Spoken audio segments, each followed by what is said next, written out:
Why some of the stupidest people are actually the most wealthy.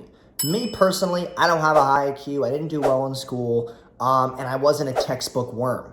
But what I will tell you is that I had this one principle that allowed me to basically navigate the space and make more money than the average individual because I grasped common sense. And when I talk about common sense, I don't talk about looking left and right before you cross the street or, walking with your left foot, left foot, right foot. I'm talking about common sense things and how you navigate your life. People go to college and spend $150,000 on a business degree. And then they're learning from a professor who has no business, who makes less money than what you want to make. How does that make any sense? It means that the people going have no common sense. And I learned that the hard way. Entrepreneurs who make a lot of money like myself are able to navigate the space by working smarter, not harder. And it's really not as hard as it looks because odds are 95 to 98% of people are actually have zero common sense. We live in a world where common sense is underrated and we rely more intellectual skills and just networking and all these things that don't actually make you a millionaire. Having common sense,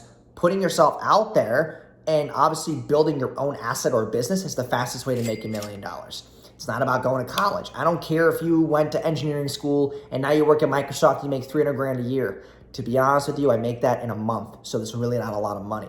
You have to understand that jobs right now are, yes, they're paying more than usual, but you don't have much influx of income because you're going to be kept at some cap. The company always has a cap that you can make. As an entrepreneur, I can make $20,000 today. I can make $10,000 tomorrow. I can make $5,000 in the next hour if I really wanted to.